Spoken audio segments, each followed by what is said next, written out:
अस्सलामुअलैकुम स्टूडेंट्स, उम्मीद करता हूँ कि आप सब खैरियत से होंगे। आज की इस वीडियो में हम बात करेंगे मैथमेटिक्स के आईक्यू क्वेश्चंस के हवाले से।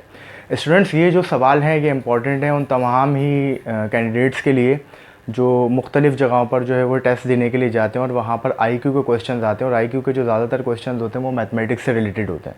ठीक है, तो ये उन स्टूडेंट्स के लिए भी इंपॉर्टेंट है। इसके अलावा मैं तो ये कहूँगा कि तमाम स्टूडेंट्स को ये वाली वीडियो लाजमी देखनी चाहिए।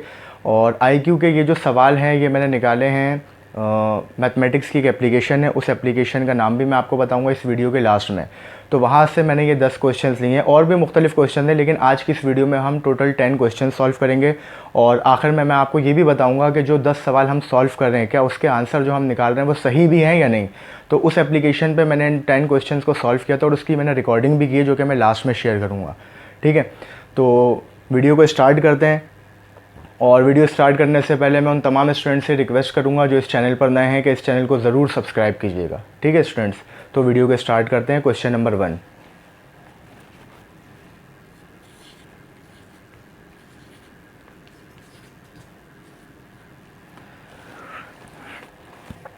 तो स्टूडेंट्स, क्वेश्चन नंबर 1 है हमारे पास, लिखा हुआ है 4, 8, 16, और आगे क्वेश्चन मार्क है। इसका मतलब आपने बताना है कि चौथा नंबर क्या होगा।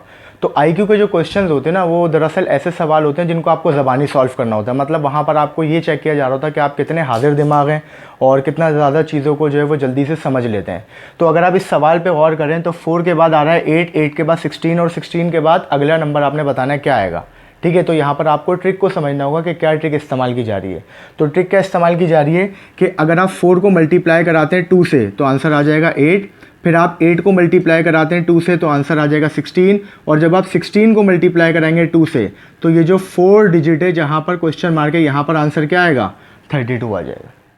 जी स्टूडेंट्स, तो अगला सवाल है हमारे पास 2 + 2 × 2। ठीक है, और इन सवालों को जो है वो आपने मतलब बग़ैर कैलकुलेटर के और बग़ैर पेंसिल वगैरह के सॉल्व करना होता है, मतलब ज़बानी सॉल्व करना होता है। तो ज़बानी इसको किस तरह से सॉल्व करेंगे, यहाँ पर बॉड मास रूल अप्लाई हो रहा है। ठीक है, जिन स्टूडेंट्स ने बॉड मास रूल पढ़ा है उनको इसके बारे में पता होगा कि पहले ब्रैकेट को सॉल्व किया जाता है, उसके बाद जो है वो फिर डिवाइड किया जाता है, फिर मल्टीप्लाई, फिर एडिशन और फिर सब्ट्रैक्शन। तो यहाँ पर दो ही चीज़ें, मल्टीप्लिकेशन और एडिशन। तो यहाँ आप क्या करेंगे, पहले आप 2 को 2 से मल्टीप्लाई कराएंगे, 2 2 ज़ा 4, और जब आप 4 में 2 को प्लस करेंगे तो आंसर क्या आ जाएगा, 6 आ जाएगा। तो इसका आंसर है 6।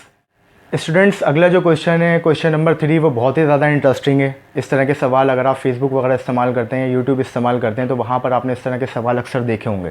ठीक है, जो कि फिगर से रिलेटेड होते हैं। तो यहाँ पर ये कह रहे हैं कि जब 2 स्क्वायर को प्लस किया गया आंसर आया 8, जब 2 सर्कल और 1 स्क्वायर को प्लस किया गया तो आंसर आया 14, उसके बाद जब एक ट्राइंगल और एक सर्कल को प्लस किया गया तो आंसर आया 11। अब आप बताइए कि ट्राइंगल जो है वो किसके बराबर होगा। ठीक है, तो यहाँ पर ज़रा हम इसको समझते हैं। फॉर एग्जांपल अगर हम ये फ़र्ज़ कर लें कि भाई स्क्वायर जो है वो 4 के बराबर है तो 4 + 4 क्या हो जाएगा, 8 हो जाएगा। ठीक है, अब यहाँ पर सेकंड के अंदर जो है वो स्क्वायर और 2 सर्कल दिए हुए हैं। अगर स्क्वायर बराबर है 4 के तो सर्कल किसके बराबर होना चाहिए, सर्कल बराबर होना चाहिए 5 के, क्योंकि यहाँ पर 2 सर्कल हैं तो 5 और 5 क्या हो जाएगा 10, 10 और 4 क्या हो जाएगा 14। ठीक है, थर्ड में हमें क्या दिया हुआ है, एक सर्कल दिया हुआ है और एक ट्राइंगल दिया हुआ है। सर्कल जो है वो बराबर है किसके, 5 के, ये हमने ऊपर देखा था। और ट्राइंगल यानी ट्राइंगल एक ऐसा नंबर है जिसमें जब हम 5 को प्लस करेंगे तो आंसर किसके बराबर आना चाहिए, 11 के बराबर आना चाहिए। ठीक है, तो 5 में अगर हम 6 प्लस करते हैं तो आंसर क्या आ जाएगा 11। इसका मतलब ये जो ट्राइंगल है ये किसके बराबर होगा, ये बराबर होगा 6 के। स्टूडेंट्स, अगला सवाल है हमारे पास क्वेश्चन नंबर 4। क्वेश्चन नंबर 4 में कह रहे हैं कि 6 बराबर है 30 के, 3 बराबर है 15 के, 7 बराबर है 35 के। तो बताइए कि 2 किसके बराबर होगा। तो यहाँ पर भी आपको ट्रिक को समझना है, कोई मुश्किल काम नहीं है। अगर आप यहाँ पर देखते हुए चलें तो 6 के टेबल में 30 आता है, 3 के टेबल में 15 आता है, 7 के टेबल में 35 आता है। अब आपने ये समझना है कि कितने दफ़ा पढ़ने पर 30, 15 या फिर 35 आता है। तो 6 को अगर आप मल्टीप्लाई कराएंगे 5 से आंसर आ जाएगा 30, 3 को आप मल्टीप्लाई कराएंगे 5 से आंसर आ जाएगा 15, 7 को मल्टीप्लाई कराएंगे 5 से आंसर आ जाएगा 35। इसी तरह जब 2 को मल्टीप्लाई कराएंगे 5 से तो आंसर आ जाएगा 10। तो इसका आंसर क्या है, 10। स्टूडेंट्स, अगला क्वेश्चन है हमारे पास क्वेश्चन नंबर 5। क्वेश्चन नंबर 5 में कह रहे हैं कि 4, 11, 18, और चौथा नंबर आपने बताना है कि चौथा नंबर क्या आएगा। ठीक है, तो यहाँ पर भी आपको ट्रिक को समझना है, क्या ट्रिक इस्तेमाल की जा रही है। 4 के बाद आ रहा है 11, 11 के बाद आ रहा है 18। ठीक है, 18 के बाद अगला नंबर क्या आएगा। तो अगर आप यहाँ पर गौर करें तो 4 में जब इन्होंने प्लस किया 7 को तो आंसर क्या आया 11, ठीक है। इसी तरह 11 में जब आप प्लस करेंगे 7 तो आंसर आ जाएगा 18, और जब आप 18 में प्लस करेंगे 7 तब आंसर क्या आ जाएगा 25। अगला सवाल है हमारे पास क्वेश्चन नंबर 6। क्वेश्चन नंबर 6 में कह रहे हैं कि 5 + 5 मल्टीप्लाई बाय 5 - 5, ठीक है। अच्छा, इस तरह का जो सवाल है वो भी आपने अक्सर फेसबुक पे देखा होगा। फेसबुक पे जो है, अगर आपने मैथमेटिक्स से रिलेटेड किसी पेज को लाइक किया हुआ है तो वहाँ पर अक्सर इस तरह के सवाल आते हैं और इनके आंसर्स पूछे जाते हैं। तो इस सवाल को हम सॉल्व करते हैं। बहुत ही सिंपल है, ठीक है। अब आप सोच रहे होंगे कि इसमें क्या करना है, पहले मल्टीप्लाई करना है, प्लस करना है, माइनस करना है। तो कुछ भी करने की ज़रूरत नहीं है, आप जस्ट पहले सवाल को देखिए और देखने के बाद अगर कुछ कैंसिल हो रहा है तो सबसे पहला हमारा काम होता है कैंसिलेशन करना, ठीक है। तो प्लस का 5 और माइनस का 5 ये दोनों क्या हो जाएंगे, कैंसिल हो जाएंगे। और जब आप 5 को 5 से मल्टीप्लाई कराएंगे तो आंसर क्या आ जाएगा 25 आ जाएगा, ठीक है। अगला सवाल है हमारे पास क्वेश्चन नंबर 7। अच्छा, क्वेश्चन नंबर 7 जो है इस तरह का सवाल, मैंने इसकी एक शॉर्ट भी बनाकर जो है वो अपलोड किया था। पहला शॉर्ट मेरा इसी से रिलेटेड था। तो उसमें मैंने यही बताया था कि अगर आपको ये वाली फिगर दी गई है और ये बराबर है 5 के, तो आपने बताना है कि ये किसके बराबर होगा। तो दरअसल यहाँ पर आपसे पूछा जा रहा है, या आपको पहली वाली फिगर में जो है बताया जा रहा है कि यहाँ पर स्क्वायर की तादाद कितनी है। तो देखिए यहाँ पर कितने स्क्वायर हैं, 1 2 3 4, 4 तो स्मॉल स्क्वायर हो गए और 1 लार्ज स्क्वायर हो गया। तो टोटल स्क्वायर की तादाद कितनी है 5। तो पहले वाले में आपको तादाद बता दी और दूसरे वाले में आपसे पूछ रहे हैं कि अब आप बताइए कि ये जो सेकंड फिगर है इसके अंदर स्क्वायर की तादाद कितनी होगी, ठीक है। तो 1 2 3 4 5 6 7 8 9 तो यहाँ पर स्मॉल स्क्वायर्स हो गए। इसके अलावा अगर हम बात करें मीडियम स्क्वायर की, तो मीडियम स्क्वायर क्या है 1 2 3 4 जो है वो यहाँ पर क्या हो गए मीडियम स्क्वायर हो गए, ठीक है। 9 स्मॉल स्क्वायर थे, 4 मीडियम स्क्वायर हो गए। इसका मतलब 9 और 4 13, और उसके बाद ये जो एक लार्ज स्क्वायर है इसको भी काउंट कर लेंगे। तो 13 और 1 क्या हो जाएगा 14। यानी अगर ये वाली फिगर बराबर है 5 के, तो ये वाली जो फिगर है उसके अंदर कितने स्क्वायर होंगे 14 स्क्वायर होंगे। स्टूडेंट्स, अगला सवाल है हमारे पास क्वेश्चन नंबर 8, और क्वेश्चन नंबर 8 जो है वो बाकी सवालों के मुकाबले में थोड़ा सा मुश्किल है छोटे स्टूडेंट्स के लिए। जो बड़े स्टूडेंट्स हैं जैसे 9 10 के या फर्स्ट ईयर सेकंड ईयर के स्टूडेंट्स हैं वो तो इस सवाल को आसानी के साथ सॉल्व कर लेंगे, लेकिन छोटे स्टूडेंट्स के लिए थोड़ा सा मुश्किल होगा। अच्छा, सवाल क्या है, शुरू में आपको 2 कंडीशंस दी गई और तीसरी के बारे में आपसे पूछा गया। आपसे कह रहे हैं कि ए और बी यानी कि 2 नंबर हैं, जब आप उनको प्लस करेंगे तो आंसर आएगा 60। इसी तरह अगर आप उन दोनों को माइनस करेंगे आंसर आएगा 40। तो आप बताइए कि जब आप ए को बी से डिवाइड कराएंगे तो ये किसके बराबर आएगा। तो हमें यहाँ पर क्या करना होगा, कुछ सपोजिशन करनी होंगी। फॉर एग्जाम्पल, अगर मैं कहता हूँ कि ए बराबर है 10 के और बी बराबर है 50 के, तो 10 और 50 क्या हो जाएगा 60।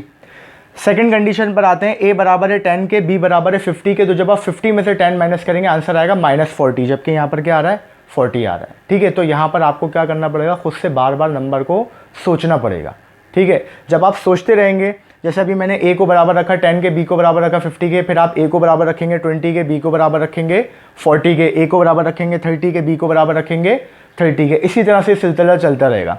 तो मैं आपको डायरेक्टली बता देता हूँ कि ए बराबर है 50 के और बी बराबर है किसके 10 के। जब आप 50 और 10 दोनों को प्लस करेंगे आंसर आ जाएगा 60।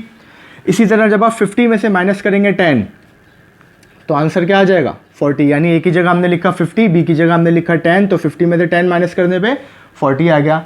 तीसरी कंडीशन के मुताबिक ए बराबर है 50 के और बी बराबर है 10 के। जब आप इन दोनों को डिवाइड कराएंगे तो 10 1 ज़ा 10, 10 5 ज़ा 50। डिनोमिनेटर में 1 शो नहीं करते, क्या बच जाएगा 5। इसका मतलब ए और बी 2 ऐसे नंबर हैं, जब आप इनको डिवाइड कराएंगे तो आंसर क्या आएगा 5 आएगा। अगला सवाल है हमारे पास क्वेश्चन नंबर 9, और क्वेश्चन नंबर 9 तो बहुत ही आसान सवाल है। मतलब इस सवाल को एक बच्चा भी सॉल्व कर सकता है, लेकिन उस बच्चे को सॉल्व करने के लिए पहले यहाँ पर इसकी ट्रिक को समझना पड़ेगा, ठीक है। तो यहाँ पर लिखा हुआ है 13, 18 इक्वल्स टू 21, 7, 25 32, 12, 30 42। अब आपने बताना है कि 26, 13 किसके बराबर होगा। तो दरअसल ये जो बीच में कॉमा आ रहा है ना, इस कॉमा का मतलब है प्लस। यानी जब आप 13 में प्लस करेंगे 18 को आंसर आ जाएगा 21, ठीक है। आप 7 में प्लस करेंगे 25 को आंसर आएगा 32। आप 12 में प्लस करेंगे 32 को, इसके ये बराबर आ जाएगा 42 के। इसी तरह जब आप 26 में प्लस करेंगे 13, तो जब आप 26 में प्लस करेंगे 13 तो आंसर आ जाएगा 39, ठीक है स्टूडेंट्स। तो ये सवाल जो है वो देखने में थोड़े से मुश्किल लग रहे होते हैं, लेकिन आपने इनकी ट्रिक्स को समझना होता है कि इस सवाल में कौन सा तरीक़ाकार अपनाया गया है, ठीक है। क्वेश्चन नंबर 10 आज का लास्ट क्वेश्चन है। क्वेश्चन नंबर 10 में लिखा हुआ है कि 8 minus 8/4 multiply by 3 equals to, आपने बताना है कि किसके बराबर आएगा। ठीक है, तो अक्सर इस तरह के सवाल दिए जाते हैं स्टूडेंट्स को कंफ्यूज करने के लिए। मैं आप लोगों की आसानी के लिए काम करता हूँ, इसको ज़रा सही से लिख देता हूँ। जब आप इसको सही से लिखेंगे तो आप लिखेंगे 8 minus 8 divided by 4 multiply by 3 equals to. ये जो तरीकाकार है ना लिखने का, ये इसलिए इस्तेमाल किया जाता है ताकि हम एक ही लाइन में इसको लिख सकें। ठीक है, लेकिन जब मैं स्टूडेंट्स को पढ़ाता हूँ तो मैं उनसे कहता हूँ कि आप लाइन मत बचाइए, ये चीज़ आपको कंफ्यूज करेगी। आप दो लाइनों को इस्तेमाल कर लीजिए, इसको डिवाइड को प्रॉपर इस तरह से लिखिए ताकि आपको समझने में आसानी हो। ठीक है, क्योंकि अक्सर ये चीज़ें स्टूडेंट्स को कंफ्यूज कर देती है। तो अब आप इसको सॉल्व किस तरह करेंगे, सबसे पहले आप डिवाइड करा लेते हैं। 4 1 ज़ा 4, 4 2 ज़ा 8, तो ये बन जाएगा 8 माइनस 2 मल्टीप्लाई बाय 3। ठीक है, बॉड मास का रूल अप्लाई करेंगे कि पहले आप मल्टीप्लाई कराएंगे, जब आप 2 को मल्टीप्लाई कराएंगे 3 से तो आंसर आ जाएगा 6, तो ये बन जाएगा 8 माइनस 6, और जब आप 8 में से माइनस करेंगे 6 को तो आंसर क्या आ जाएगा, 2 आ जाएगा। ठीक है, तो स्टूडेंट्स उम्मीद करता हूँ कि ये जो 10 सवाल मैंने आपको सॉल्व करवाए हैं, या 10 सवाल ये जो मैंने आपको समझाए, ये आपको अच्छी तरह समझ में आए होंगे।